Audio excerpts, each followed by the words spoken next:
welcome to a brand new episode of Farmer's Kitchen. Fantastic to have you with us, whether you're watching or listening. You're in the right place if you want some foodie inspiration, some ideas too from some of the UAE's best chefs. So let's go inside Spinneys and find out what's cooking.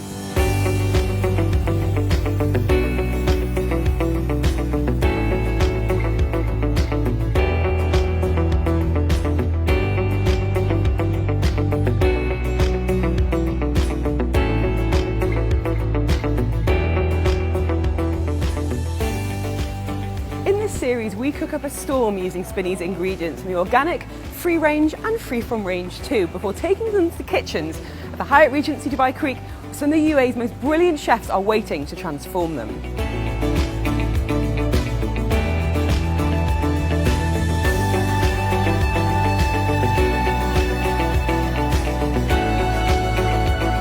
Fantastic to be joined by Tiffany Eslick here in the cereal aisle as we talk granola. Why do you think it makes such a great start to the day? It's so popular, but what are the component parts we should be celebrating? Well, I think first of all is convenience, and then second of all is like the healthy aspect of it. You know, largely granola has got an oat base, so you're getting really good fiber and iron from that. Then you'll get mixes with seeds or nuts, and so that's like some really good fatty components to it, the natural fats that you want. And then there's fruits as well, so you're getting natural sugars. So yeah. I mean, what's not to like, right? Spinneys, of course, sells all the different ingredients if you want to create your own granola, but they have released, this is my favourite one, which is why I've picked it up. So this is cranberry, pecan and goji berry, and then the same in the small pots, which I have been known to nibble on my desk rather than having it with milk. Me too. But, you know, straight why not? From the pot. Why the decision then to launch its own ready-made range, do you think? It really, again, came down to convenience and answering the needs of customers. Everyone's really used to like sort of experimenting in the kitchen, but that's more on weekends. You know, we're all time poor, and it's great. You know, you're trying to get kids out the house. Just take a pot in the car with you. Now, at Spinneys Food Magazine, you're all about experimentation and, of course, about taste. What are some of your favourite ways of using granola in dishes and kind of elevating it as well? I like to put it in a smoothie for like a really quick breakfast. So I put it with yogurt, banana, a little bit of maple syrup, blend that up, and I've got a really hearty kind of smoothie. There we go, lots of granolas on offer. Let's see what Chef Andre is going to be creating with that fantastic ingredient. Let's head over to the kitchen and see what's happening.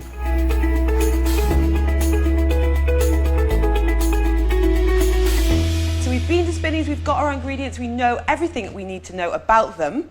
And here we are in the professional kitchens at Al Manzil. It's the Hyatt Regency Dubai Creek Heights. And what do we need? We need an expert. And I'm delighted to be joined in the kitchen by Andre Gerschel. He is the man in charge of the Baker and Spice restaurant group in the region and the owner of Kizmet.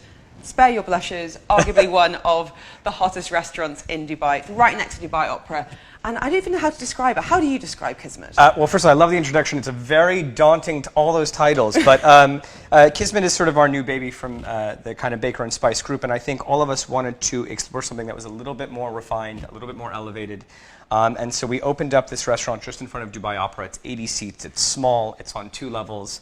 And I think from the very beginning, what we wanted to do was take a little bit of the soul food that all of us at the restaurant grew up with and find a way to make it into sort of a small plates restaurant. And we change the menu frequently. It's only got 25 dishes, which sounds maybe large, but is actually quite small.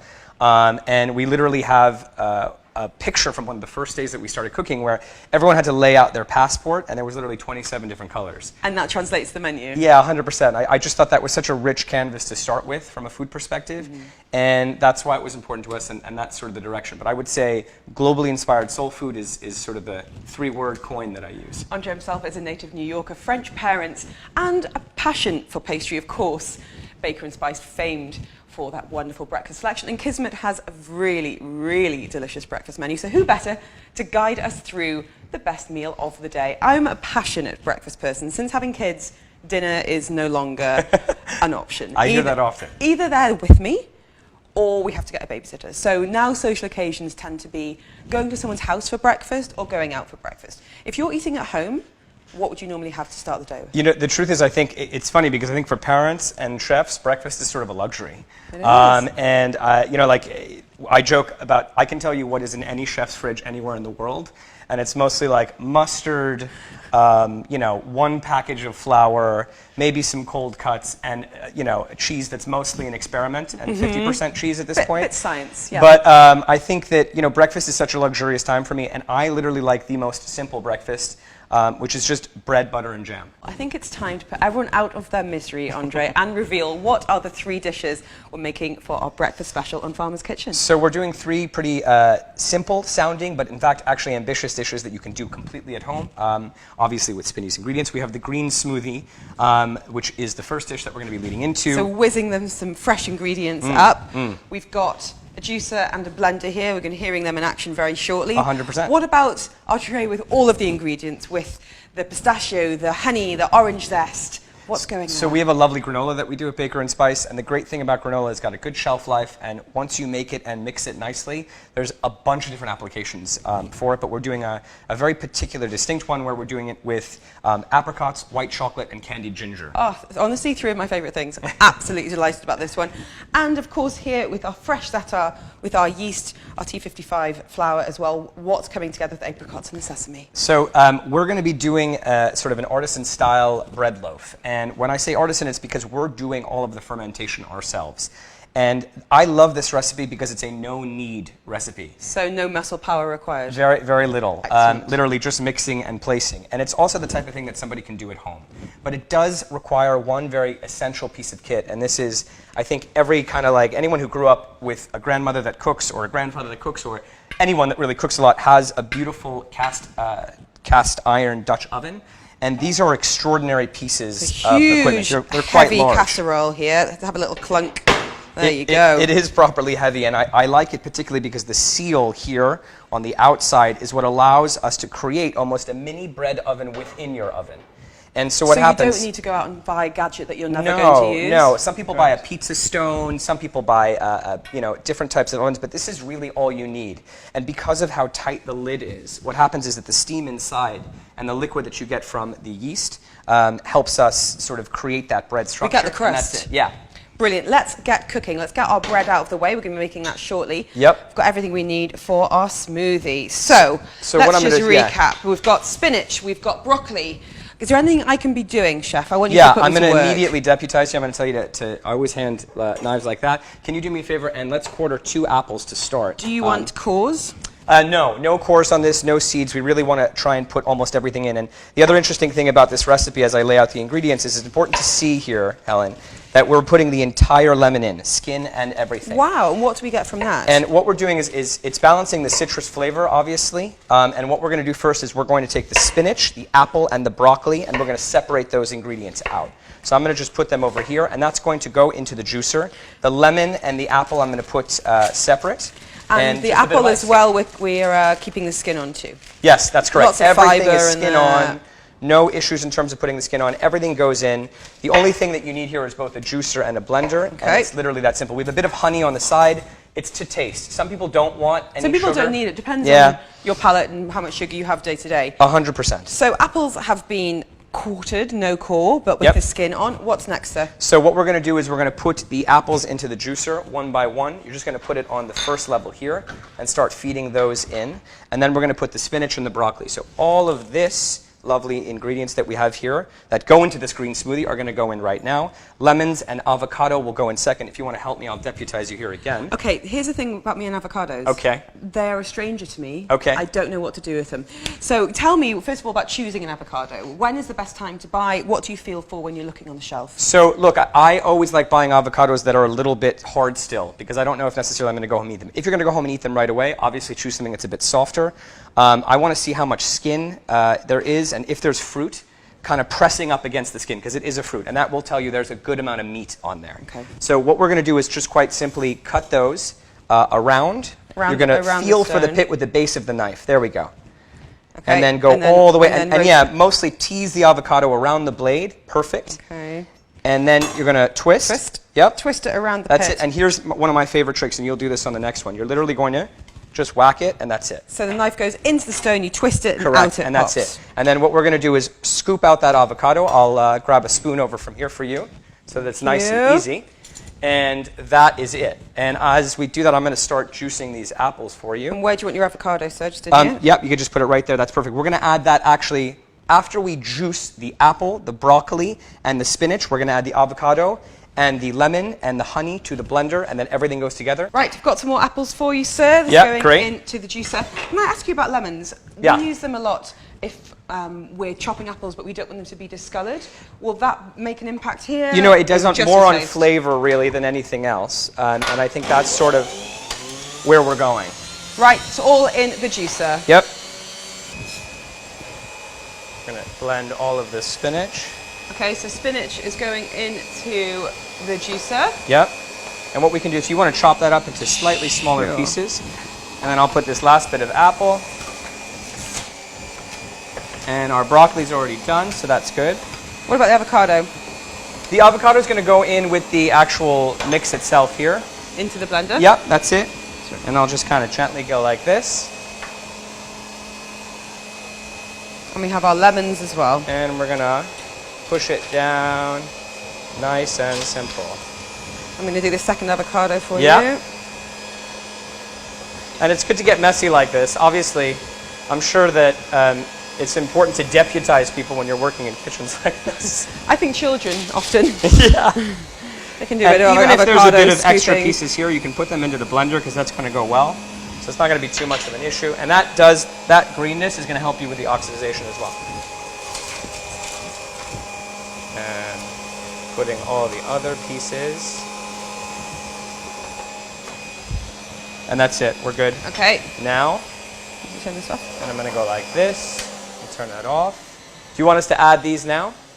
So let's put it in. So we're putting in our beautiful juice. This is from the spinach. Yep. We've got some broccoli and the green apple going in there. And the great thing is it doesn't matter if everything's perfectly chopped. You can add everything in because we are going to blitz it in the end. And I'm going to put these bowls here. So still to go in, we've got our lovely creamy avocado. Yeah, and that's right. some lemon with the peel on. So all going into the blender. Yep, everything can go in, and you can actually put these in full like that. We want the skin to go in. We want it to add to the depth and the flavor and the body of the smoothie itself, and that's it. And that is literally it. So we put this on here, blend for a couple seconds, and serve. So I usually put this at kind of like a medium speed, and that's it. And there we go. So we've whizzed up everything we've juiced. Do we need to add some ice to that just to give it a bit of coolness, or does it not really matter? You know, it really depends on how you want it. So And I think when a you're lot gonna of serve it. yeah, exactly. So I think because we're trying to make something that is a little bit ready to serve a little bit later, I would add the ice later. You can add the ice now. It really depends also on the nutritional amount that you want and how many portions you want to serve. You can always cut it with ice. Really depends on the cook. Can I have a little taste? Yes, of course. Here, you need your trusty spoon. My tasting spoon? Yeah, absolutely. And we've just done it. We finished it. And again, I would really recommend that you add ice closer to serving. That way, it kind of does that. Yeah. The texture's nice. So are we an avocado fan or what? You've converted Did me. I win or not?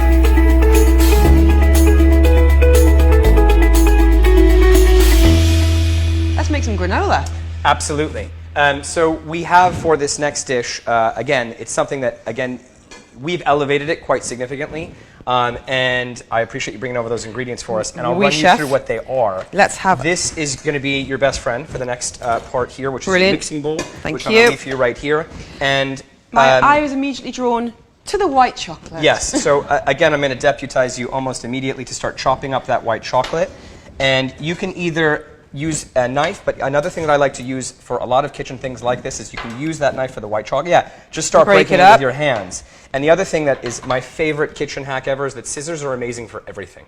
And kitchen scissors are great for, particularly as we're chopping up this candied ginger, which has this nice kind of crystallized texture on the sugar on the outside, as well for the dried apricots, which again are unsulfured.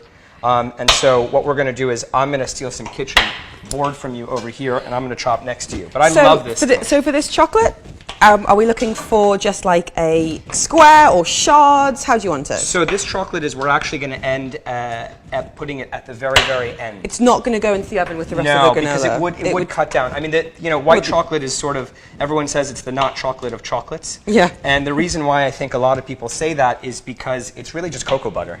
And so what we've done is we've gotten some Spinneys baking chocolate, which I think is quite high quality and good, and we can use it easily for baking. And if we add it on the top, it's not going to melt down. It's not going to add too much extra oil. And this granola recipe is actually quite liquidy. And the reason why is because we are going to combine all of the dry ingredients first. We're going to make a bit of a syrup to coat the granola, and then we're going to toast in the oven and then pull it out. So this chocolate, I think, is ready to go, but you might tell me otherwise, No, Andre. I'm pretty pleased with that. We can combine that into the chopped apricots right there. If you want to just kind of scoop with the blade of the knife and then put it down, and we'll start chopping this ginger into smaller pieces. And your next job when you're done with that, chef, is to start zesting this orange. You are making me work Yeah, well, today. listen, there's no such thing as a free meal, Helen.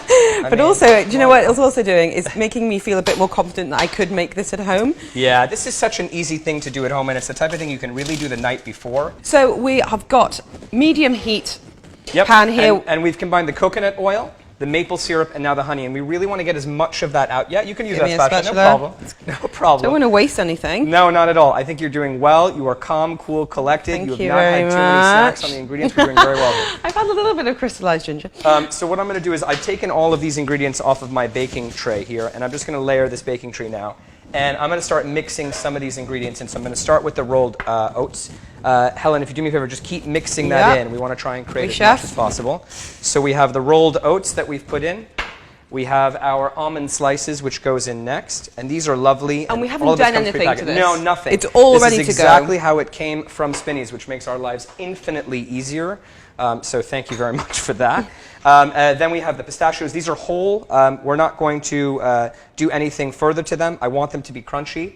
And what I like about this is it's a very earthy granola, so we're putting those in. This is unsalted, just plain pistachio. Unsalted and shelled. Don't. Very, make very sure no Yeah, shells. I'll tell you something. The one thing I saw when we were buying these with the other cooks that were helping me get this together was how lovely it was not to have to pick out pistachios. And then we have some sunflower seeds. Again, all of these are unsalted. I don't like adding any additional salt and sugar to something unless we need to. And we're just going to layer those in exactly like that. Can you just check the syrup for me? How's Yeah, this absolutely. looking? I'm going to have you zest an orange, but I just want you to see the colors that we're working with here. So everything is lovely here in terms of the colors. We have some nice rose and green from the pistachio. The sliced almonds are nice and sort of ivory colored. You have beautiful sunflower seeds which have been shelled out. And the texture is great, no salt. Everything's ready for that. So what I'm going to have you do is now zest this orange right in. Right into the syrup. Into the bowl, and I'm going to stir with you. Okay. Just so we It's have teamwork. some nice texture. And we really want to don't push too hard there. We don't want to get we just want to kind of just gently rub it. And we're going to try as much as possible to keep some of the white chocolate for after, because again, we don't want it to melt down too much. Yeah, or to catch in the oven. No, yeah, absolutely not. And that's actually just a nice way to do that. So we have the white chocolate, which we're adding now, the apricots now, and as much of the candied ginger as possible. And again, we will hold back some of that white chocolate for just layering it on after as well. Andre, how's my orange zesting going? I think we're good. I think that's nice. You want to just reverse the microplane, the little grater you have, and just give it a tap on the side. So we're really getting everything. Yeah.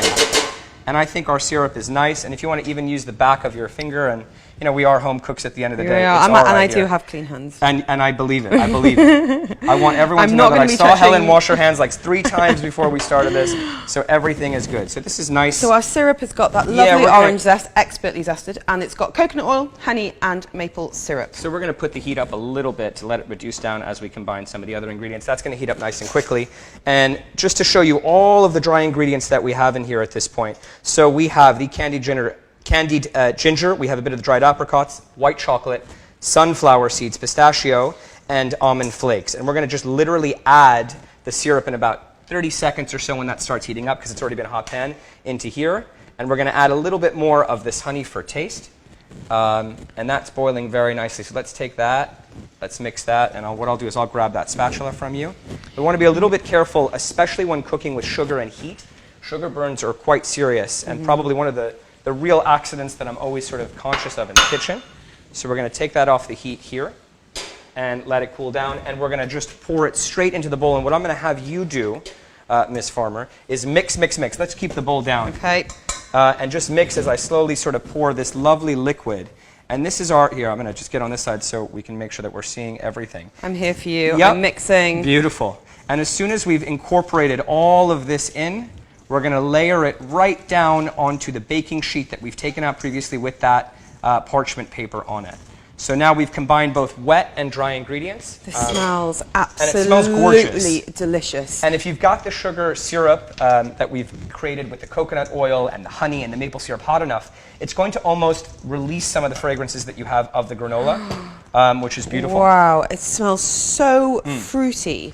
And literally all you do now is layer it down on a nice, even baking sheet, put it into the oven, toast, and the second and most important trick is to make sure that as we're pulling it out, you want to, and it's quite hot, you want to make sure it doesn't clump together, because nobody wants a clumpy granola. They want a nice kind of cerealed texture, like right out of a box. So let's layer that down on the parchment paper. I've given you so many jobs. You were doing extraordinarily well. Thank you. I'm glad so you recognised that. So granola's going down on the parchment, and this is obviously to stop it sticking, rather than having to chip off bits of granola when your guests arrive for breakfast. And what we want to do is, if you can layer that down, and I'm going to kind of just tilt this up so we can see perfectly in the light as much as possible. So we really don't want height of granola. We want it nice and everything spread nice apart. and evenly. And that's really important when we're making this. And another really important part, as I clean up all this, is to make sure that you are not the one doing the washing up. Oh, I'll take it. So we're going to take all of these bowls and put them to the side to give us a little bit of room for this baking sheet. We still have our white chocolate here, and let's not forget about that for after. Okay, so I've spread out the granola across the baking parchment. Do you want to have a quick last zizz and see if you're happy with it? I'm pleased. I'm pleased as punch over here. Great. So we're going to just take this right here and put it right into the oven. And we're going to toast it for about 12 minutes. We don't really need much more time than that. And that's nice and easy. And that goes down into the oven. Great. Pop it in. It's there. And we were going to put that at 160 and toast it for about 12 minutes. Make sure we're watching it. And then when we pull it out, what we'll do is we'll add that white chocolate. Brilliant.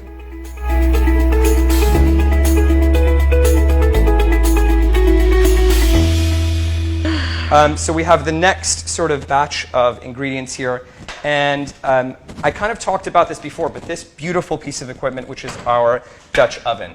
And the Dutch oven is really effectively what's going to create that beautiful texture on your bread, and it helps a lot with creating beautiful bread like that. Right, looking for super quick bread here. We've got that T55 flour, and Spinneys have a fantastic range of wholemeal flour, new edition, unbleached, which means we're keeping all of that lovely goodness, all of the nutrients in there. We've got our Zataar. Let's get cooking. Yep, absolutely. So what I would do is I'm going to take one more mixing bowl, maybe that white one over there. You've got it, sir. We can just spill out the ice. And the reason why there's ice in there is I do want to keep the ingredients as cold as possible. Do you know what? I'm going to get a different bowl for you because I think we're going to need a bit more space. There you go, chef. Yeah, not a problem. So what we're going to do is we're going to first combine all of the dry ingredients, and we've sifted this flour out before. And the reason that we've done this and why it's extraordinarily important to do this is because we don't want any clumpy bits. The gorgeous part about a good bread is creating lots of air. So I'm going to ask you to chop up some of these apricots like we did before for the granola. Happily. I'll give you a little knife there, and I'm going to combine all these other ingredients. The sesame seeds and the wild za'atar we're actually going to do at the end once the bread is baked, and when we uncover it to kind of make that delicious crust. Do you want more strips or more cubed? You know, it really is dealer's choice here. Do you like big chunky fruits in the bread? Yeah, I do actually. Then go wild. Okay. So I'm going to add some of this water here, and then I'm going to add the yeast. And the reason that I'm doing that in that particular order is I want the ingredients to combine accordingly. I want the yeast to soak up that water and activate. And this is fresh yeast. It's not the dry stuff. And what that does is it gives us a lot less proofing time. People are terrified about the word gluten. I read the funniest thing before, which is that you could hold up a bank in California, and I'm going to move over here to this side from you. You could hold up a bank with a piece of bread. People are so terrified with a baguette. And I think there's such a misconception about the way that we cook bread and how bread works. And so I've just mixed it a little bit very tenderly. Again, it is a no-knead recipe. It's very simple. I'm adding in a bit more of that flour to absorb some of the moisture and a touch of the salt. And that's going to help quite a bit in terms of the texture and the flavor. And that is literally it. Wow. We're going to add the apricots. We're going to put some za'atar in the bread, but most of it is going to go on top, sesame seeds. And that is literally it. We set it and forget it. Do you want them now? We can put them in a minute. I just want to sort of incorporate the yeast in and activate it. So we have flour, salt, and yeast. And that is literally it. We added a bit of water, obviously, to activate the fresh yeast. And I love set it and forget it dishes, and this is definitely one of them. And it really, I think bread is very intimidating for a lot of cooks, and a lot of home cooks especially. But this is silly easy. It is what I like to call idiot-proof bread. That's and we're going to definitely create a baker out of you right now. So I'm going to ask you to add the apricots. So I have chopped these lovingly. Yeah, and our dough is actually, it's medium wet and medium liquid right now. And what's going to happen is we're going to add the za'atar as well. Do we need to chop this? You know what? You can actually put it in whole. Excellent. Because we're going to do one more mix. The smell is of lovely. this fresh herbs. Yeah. We have this vibrant green. We have the deep orange from the apricots as well. Beautiful. And then obviously the dough. And we can kind of pick a little bit of it. And what we're going to do is just kind of fold it over on itself like that. Couple times so that it's nice and sort of rustically into the dough. We're going to take this out and let it sit on the counter, and it's going to rise over the next 48 hours and create that structure, that gluten, and nothing else. Just wrap it. And what I've done is I have another one that I've prepared over here, and this one, if we can just take a look here. It's practically... It's probably about size. Doubled or doubled and a half in size. Yeah. And that's the yeast that's actually doing that. That's taken time. Sometimes if you don't see that doubling happening, you can add a touch of water, but for the most part, you're fine. There's not really anything to do here. And this has got the cling film on it, which I can push it down. It's like a tight drum. It's bubbled up. So the sugar and the starch and the flour have all kind of come together to create fermentation, which creates gas, which creates the pressing up on that cling film. So that's a great sign. That means that it has proofed correctly. When you see that it's bubbled up and it's doubled in size, it means we're good to go. So I'm going to unwrap this cling film. And what we're literally going to do is grab the cast iron. It is scaldingly hot, so be very careful. I've just taken it out of the oven, which was at 250. And make sure that we're very careful where we put that, because cast irons are extremely hot and they do retain heat beautifully. And if you take a smell of this bread, and you can literally smell the fermentation. Wow. And you're going to just kind of very sloppily and lazily, without any sort of pretense, nothing fancy about this, scoop out the bread. Yep. And the dough will be pliant. It'll push back. You see that air bubble? That's amazing. And just very carefully lay it down on the surface of that cast iron, and that's it. And cover it immediately, and back in the oven it goes for 30 minutes at 250. This is heavy. Yeah. And we want to make sure that seals perfect, so that way the steam from all of the gas that's trapped in there helps to create that crust. Okay. So just really be careful when we're doing this at home, but a cast iron's nice and easy, and we literally bake it, forget it, 30 minutes in, 15 minutes uncovered, and you have a beautiful crust. Do not eat the bread when it's fresh out of the oven. Wait till it cools down. Do not cut the bread when it's fresh out of the oven. Absolutely not. You've been putting it off. It's now time to go up against the clock. Got Andre Gerschel sharing his breakfast dishes in 60 seconds for our Spinneys 60-second recipe challenge. Can you tell us everything we need to buy and do? First of all, let's start with the bread. Let's see if you can get through all three. Okay. Ready, steady, go. T55 flour, fine salt, yeast, water, fresh za'atar, white sesame seed, apricots. Combine the dry ingredients and the wet ingredients. Bake for 30 minutes covered, 15 minutes uncovered. Serve, don't eat it while it's hot. Next is the green smoothie. Green apples, broccoli, avocado, spinach, lemon wedge, honey, and ice. And pretty much 40 or 50 grams of each. Put honey to taste. Juice, and don't make a mess. Get all of the juice from the broccoli, the apple, and the spinach, then put it in the blender, blend, and serve a little bit of ice when you're ready. Third is the candied ginger and granola, white chocolate.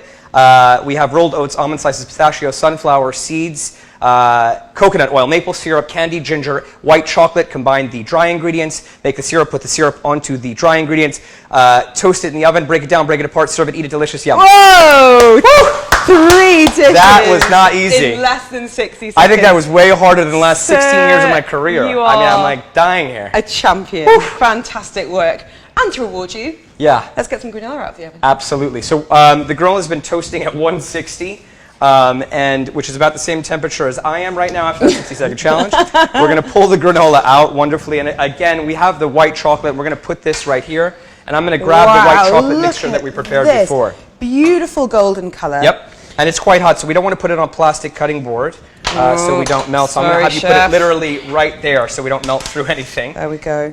And we want to make sure as it's cooling down that we break it apart. And that's really important. So we want that nice kind of texture. This is very hot. I wouldn't recommend anyone else doing this. I have But you've got vulcanized rubber hands, and that's very important. But sugar burns are very serious, so please do proceed cautiously. But you really want to break it apart. What we do is we actually let it set out, and as it's come down to sort of a slightly more pliable temperature, you want to break it apart, and we can add that white chocolate. And what I would do is put it on top. So I think we're just about ready. Let's get those 2 bowls there. And we can take this spoon and we can just start spooning the granola. I'm going to grab that because I need that and drag it over to there. And we can literally just do that. And the nice thing about these papers, I'm going to put this cloth on your right over here. Are you going to show me a chef trick? Well, a little bit. Is that you decide to kind of create a funnel here. And then we can sort of, even though it's quite hot here. So pulling together the ends. And then really just grab the bowl and help it in a little bit. Okay, ready? Yep. And, create a funnel here. And I'll get the second bowl. And what would you serve this with? And I actually like serving hot granola. I think the warmness, even with milk and stuff like that, is great. Or with a nice cooling yogurt. Yep. And I'll switch the other bowl out. And we're going to just kind of gently coax that out there. We have some gorgeous colors going on here. We have the green from the pistachio. We have the gold and yellow from the candied ginger. And it's a nice wet granola. And I'm going to ask you to just spoon some white chocolate on top. Happily. Never need to tell me to add chocolate to anything. Yep. And then that is it. Serve, eat, delicious, simple. And it is quite a complex and sort of grown-up granola, which I like. I like gourmet granolas like that. And if you want to wait till it cools down and add the white chocolate, you could store it for ages, as long as it's in an airtight container. We've topped our beautiful granola with crystallized ginger and with the white chocolate too. Let's get that out ready for tasting. Absolutely. And by the power of television and radio, the bread is cooked. Go grab it. Don't we love television? I It's really been cooling do. beautifully. But how long was it in the oven for? And how So long have you let it's it 45 rest? minutes total, and you can pick it up now. It's perfectly set. And that round texture and that round shape are perfect. It's exactly what you want to see. And if it doesn't come out like that, I mean... It smells so toasty. Exactly. And I like it, so that now it's cooled down. The crust is nice. I'll slice some of that for you. I'm going to deputize you once again to pour some of that smoothie if you want to grab those 2 glasses there for us. Absolutely, chef. And what I like about this bread is that we've topped it off, obviously, with the sesame seeds and more of the stems of the wild Zataar.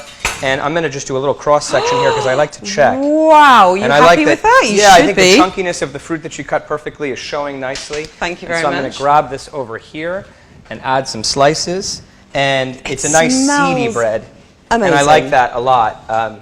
And it's nice to serve toasted. It lasts nice. And you know what I do when it gets a little bit older is that it makes gorgeous breadcrumbs for salad as well. Oh, that's a great idea. And so I'm going to just lay those down there for a nice breakfast bowl. Right. Smoothies are coming in. I don't know if you've noticed, Helen, but we have straws made of straw because we love the environment. Should I take the lid off? That would probably help. Yeah, just a bit. Straw made from straw. Straw made of straw, and that's very important for us because we want to make sure that not only are we buying local ingredients from Spinneys, but we're also trying to make sure that we're buying things that are sustainable as much as possible as well. And I love the pale green of the smoothie itself. You can. I know when you put 2 avocados in this, but you can really see the creaminess. It is lovely. The texture is nice. It's not too soupy. It's not one of those hold your nose green juices that we were talking about before. And that is breakfast done. Delicious.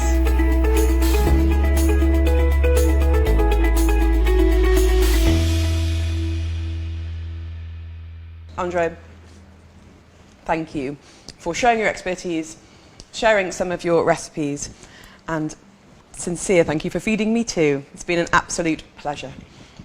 It's all about eating well, shopping smart with Farmer's Kitchen. Do keep in touch with the show. We'd love to hear your recipes and your ideas. The show's full of inspiration, as is the Spinneys magazine, which is on shelves right now. So pick that up. You get lots of recipes, lots of smart shopping tips too. We're going to go and eat. So keep in touch with the show, stay hungry, keep cooking, and you can check out more Farmer's Kitchen next week.